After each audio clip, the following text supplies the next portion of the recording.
Welcome to Influential Entrepreneurs, bringing you interviews with elite business leaders and experts, sharing tips and strategies for elevating your business to the next level. Here's your host, Mike Saunders.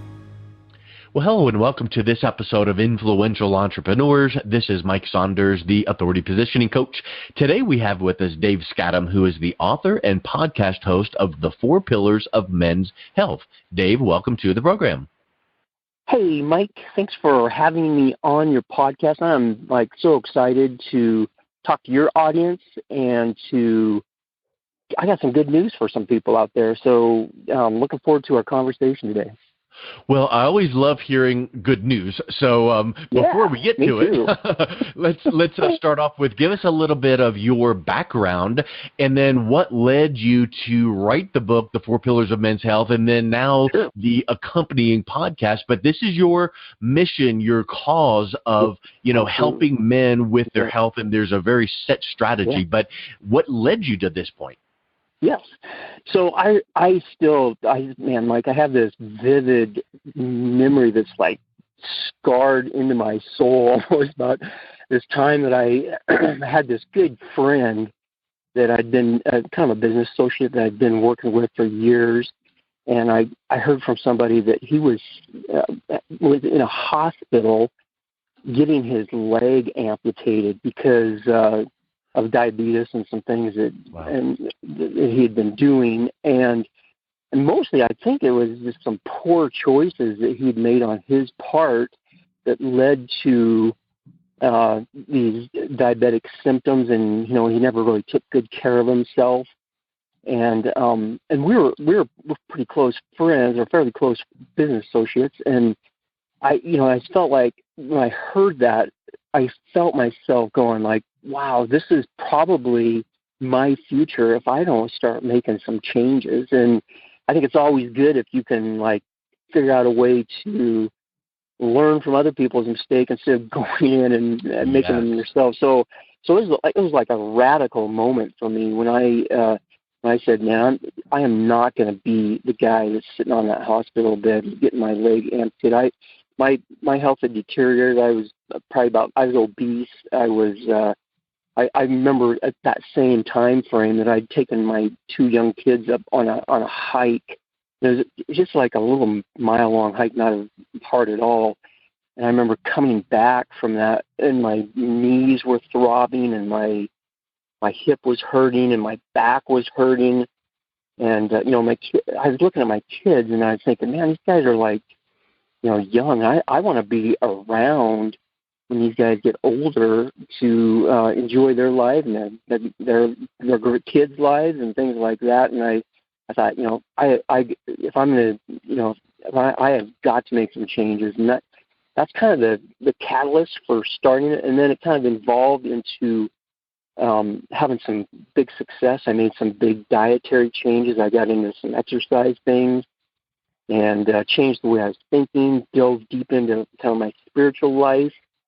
And all of a sudden, it transformed me. Now I'm a trail runner. I do ultra running and Ironman and stuff like that, and I just have an amazing life. And I thought, if I can do this, why not take some of these principles that I applied and did? I had to do a lot of research to find out how these things worked for me, and made some huge changes. And finally, I said, I'm gonna help some other people do the same thing. So I'm a man on a mission to help men take steps towards good health. That's what I'm programmed to do for the rest of my life. So that is awesome. Super jazzed about it. And I love hearing when you mentioned I had a friend and my heart went out to him, and I want to learn from that mistake. And then I noticed in my life there's improvements. It made me think of a question, and I know I'm probably jumping ahead, but when you said now you've trail run and ultra marathon, all these things, if a man wants to improve their health and their fitness, you do not need to feel like you need to go to that extreme. But my question do you coach and help guide men to go, here's the thing, if you want to make a change, you can't make this tiny little mini change in one small area, because you're not going to feel enough momentum to keep that going. You have to make enough change so that you notice something and go, ooh, I like that, I want more of it. So while you don't need to go from sedentary lifestyle to ultra marathon in 24 hours, you do need to have enough momentum created. So what do you train men to think? Number one, they're thinking, but number two, to kind of get enough momentum going so that they can keep that going. Exactly. Here, back up a little bit. Here, the day after I heard my friend was in the hospital, in our area, I'm in rural Montana, so the way we get rid of our garbage, we have these places called the green boxes, and it's like a kind of fenced-in area that have these big garbage disposal areas. And sometimes people leave stuff sitting up against the boxes to, because they think somebody might want them. So I drove in with our garbage, and I saw this Huffy 12-speed, this old beat-up, like ancient bike, and I thought, you know what?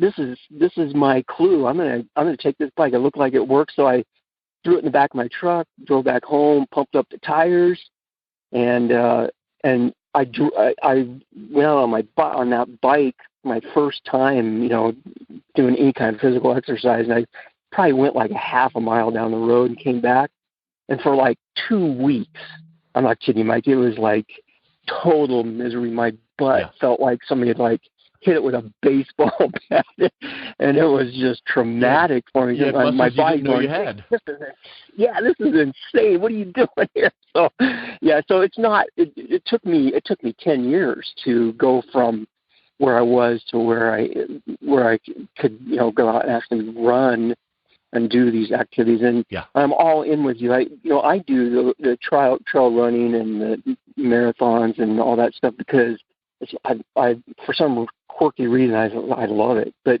I think just getting out and getting your heart rate up, it can be as simple as gardening, taking the dog for a walk, any basic things like that just can get your body moving and your heart pumping and your lungs moving a little bit more.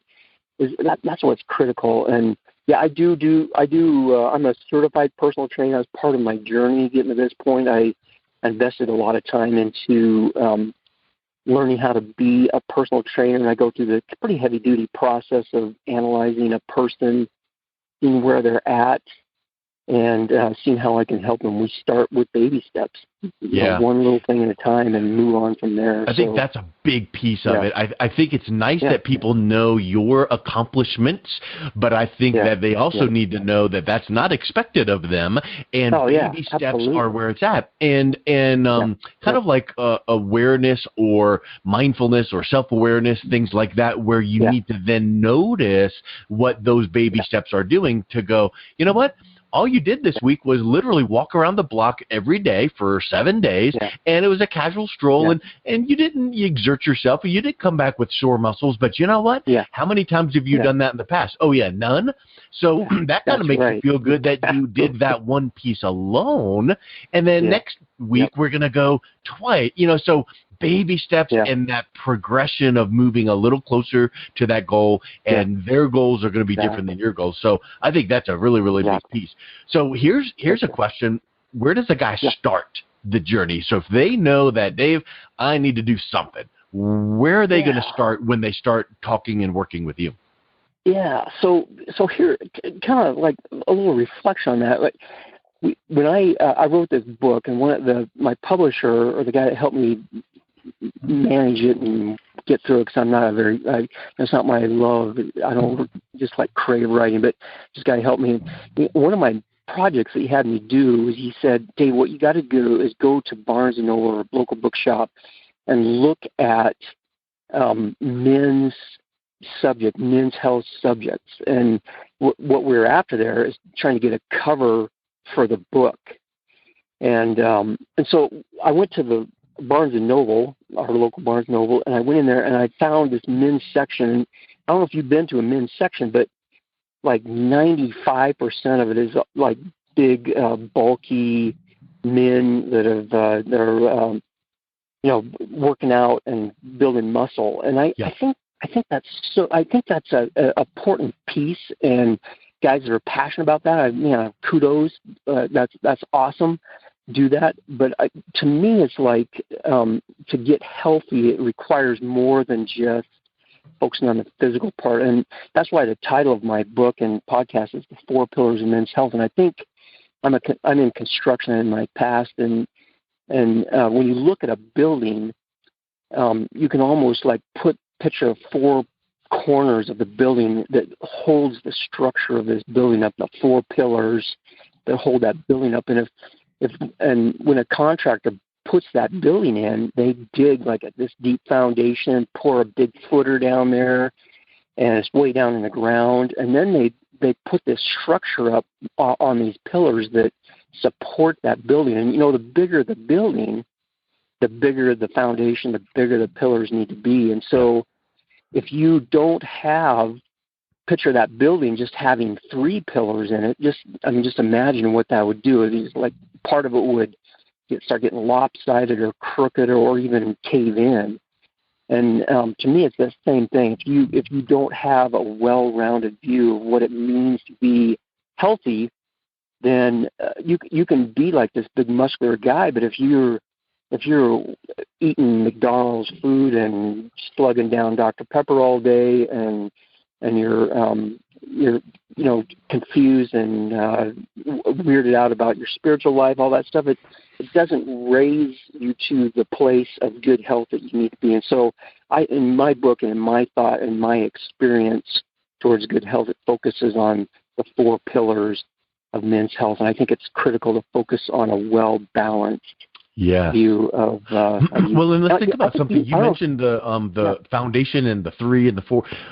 If there's 4 pillars and you only focused on one of them, you're imbalanced. So let's start this next section of my questions, because now I'm really curious. A, what are the 4 pillars? And B, which one do you start with first? Yeah. Okay. So here's the 4 pillars. So picture this house with 4 pillars on it. And for me, the first pillar is accurate thinking, and it goes into a whole bunch of different things. A positive mindset, a desire to learn and grow, a way to process thoughts that are healthy and lead you to good conclusions. Then the second pillar would be nutrition, and it's about finding a nutritious way of eating that feeds your body the food that it needs to grow, to heal, and to be strong.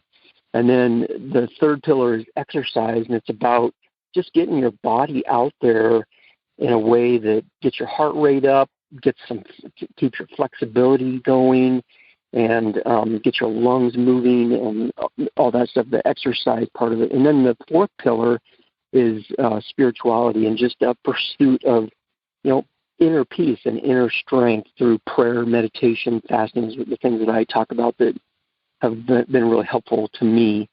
And as far as, how to approach it, I guess for me, you mentioned what's the first step, and that's a pretty tough call. But if I got pushed in a corner, I think probably the first step for me would have been, when I got that call from my friend and said, our friend's in the hospital getting his leg cut off.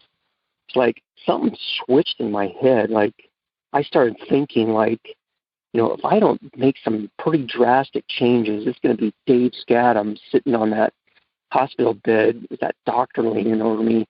And so I think probably mindset and changing the way you think is probably the most critical. But really, all this stuff has to come up together. You can't just focus on one thing. It's almost like if you focus on one thing, picture, yourself exercising, hopping around on one leg. Well, what's going to happen is that one leg is going to bulge and it's going to hemorrhage, and your other leg is going to get weak.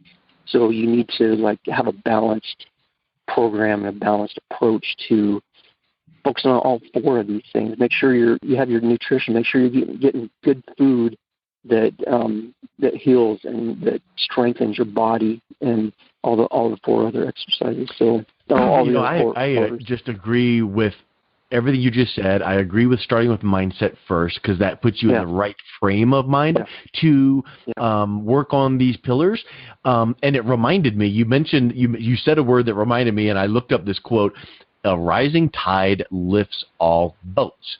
So let's say that you were working with someone that said, "Dave, that's great about nutrition and exercise and spirituality, but you've got nutrition as number 2. I want to start really focusing on my exercise next."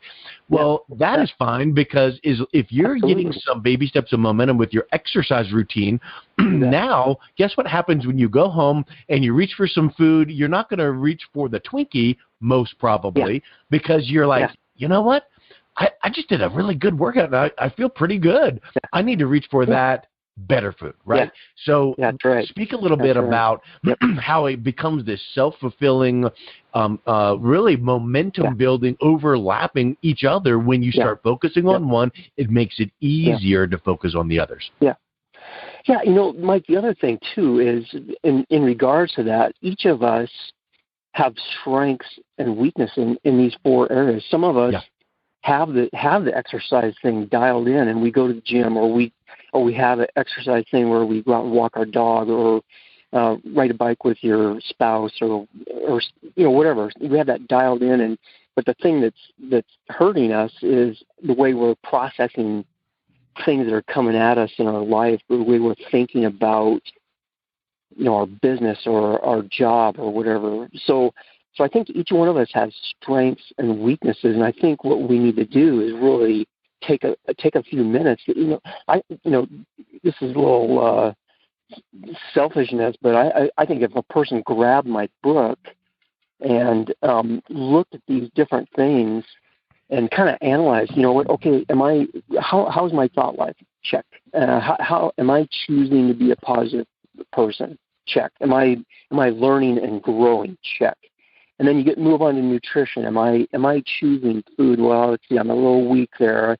I spend a little bit too much time in McDonald's, or I'm eating this. I'm addicted to certain kinds of food or whatever.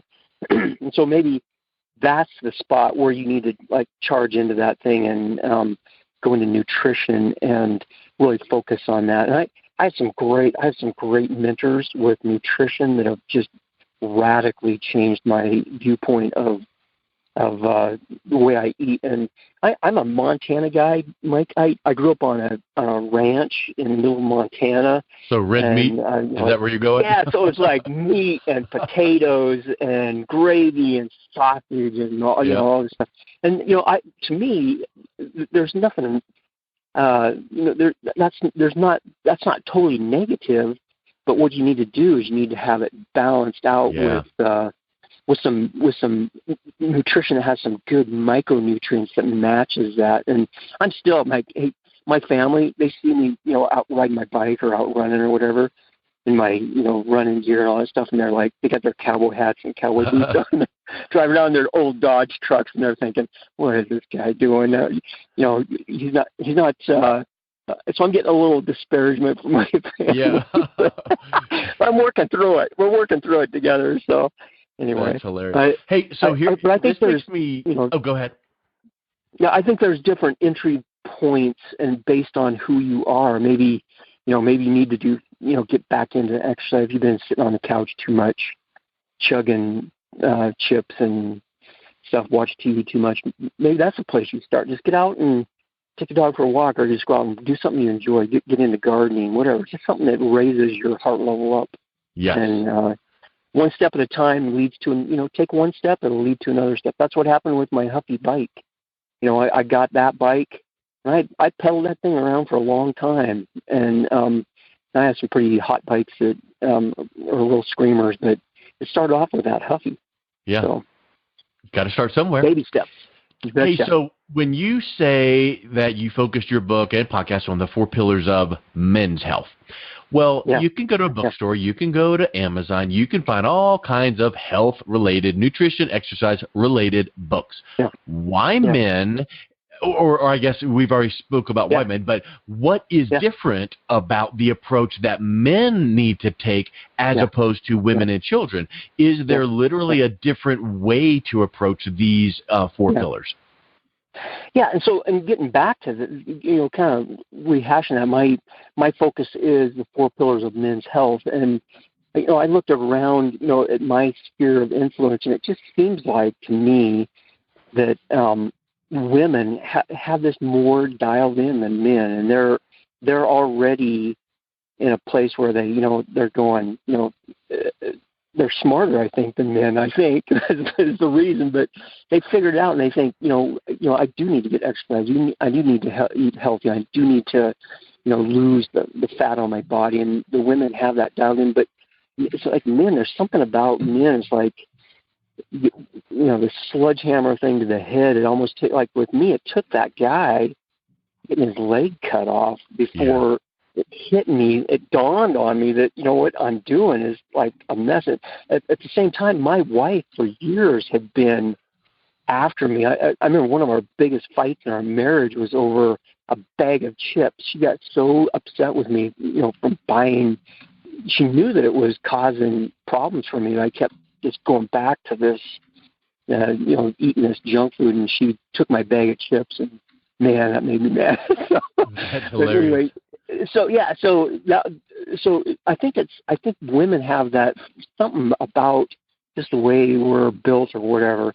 So, I think men need a little bit more of a whack to the head or a big wake-up call that will say to them, something has got to change here, or I'm going to be in trouble if I'm not already in trouble. I gotta do something about this. And so that's what I want to do is I just want to wake men up and say, come on, let's start when you're young. I was able to catch my stuff before it got to the point where I got like severe diabetes or arthritis or whatever. I think I did some corrections that helped me correct and arrest those things that if I would have gone much longer, I think it would have been permanent damage. And so everybody's a different place. And I think all of us can improve no matter where we're at. But if you catch this stuff early, you can live longer, live healthier, have a more enjoyable life if you arrest that. So I think that's the difference between men and women. And I think if you take a sledgehammer and hit a man, he'll go, oh, okay. But if you do that to a woman, it's pretty inappropriate. So I think it's a total different approach. And I know by sledgehammer you don't mean an actual sledgehammer. You mean the approach of saying, dude, you're not eating right. You're a disgrace. Yep. Whereas the guy might go, I kind of am a disgrace, and a woman might go, you hate me, and you're like, no. That's right. That's exactly right. Are you married, Mike? Yeah, really. Yep. Yeah, that's exactly. You got it. I know. I just wanted to clarify that for you because if anyone listening to this, they're going to go, hold up, Dave, you're talking about what? But I know that's the reason I asked that question is because men, women, and children or teens or whatever you want to classify, you're going to have a certain tone or approach or motivational style. And even men are different than some men are different than other men. And I get that too. Yeah. But I think that you need to be able to approach and speak to men like, guys, let's go. Let's get our game on and not be the froofy, subtle approach. I would venture to say that sledgehammer in your face, brash, confident approach is kind of what you're talking about overall. Exactly. Yeah, I love it. Yep, that's exactly right. What are some final thoughts that you would say, men, you need to take control of your overall fitness and health because, and fill in the blank, and then what's the best way that people can reach out to you and pick up a copy of your book? Yeah, great. Thanks, Mike. Hey, so, kind of, one level deeper than where we've been at, talking about men's health and kind of my passion and reason for doing this is, my friend that got his leg cut off, I keep going back to that story. It's pretty gruesome, but it's really illustrative of where a lot of people are at in our society. And when I thought of that guy, here he is. I mean, he's walking around my local community right now with one leg, Yeah. So he's got a prosthetic thing. But what that did to him was he no longer is capable of doing what he was passionate about in the past because he can't do that with one leg. Yeah. And I think when you drill down kind of like into the heart of and the guts of what is my passion is I really believe that each man out there, each person, each human being has an intrinsic or a thing that they're specifically supposed to accomplish in this life. And when we choose bad health, and when we have rotten thinking, when we eat garbage, when we don't exercise, when we let our spiritual life go, it takes us away. And sometimes it permanently, like my friend that lost his leg, it permanently took him away from the thing that was so passionate in his life. And to me, it's like, okay, so I look around at my friends and I say, these guys have some incredible thing to give to people in this life. And if you're making bad decisions and not being a healthy person, it blocks that. It's just like my friend got his leg cut off. It stopped it. Like, bam, he was no longer able to do that. And so my message, I think my deep message is, guys, we have a job to do in this life. And in order to do that job, we have to be healthy. And here's the ways that I found, and through all my study and research and hours of looking into this and the things that worked for me, here's how we can do it. Here's the steps that we need to take to get to a place of good health. And, if guys want to contact me, you can go to my website, fourpillarsofmenshealth.com. My email is fourpillarsofmenshealth@gmail.com. And I'd love to get together with some guys and talk with you about what's going on in your life. And Mike, just a kind of a special thing just for your listeners, for the guys out there listening to you, if it's something that has rung true with you with what I'm saying, and I'm just for being on your show and your listener, I'm offering a 20-minute consultation with anybody who emails me and says, hey, I heard you on Mike's show, and I'd like to dig deeper into this and talk about how we can move the ball forward. And I'd be honored to offer a free 20-minute consultation for your guys out there, listeners.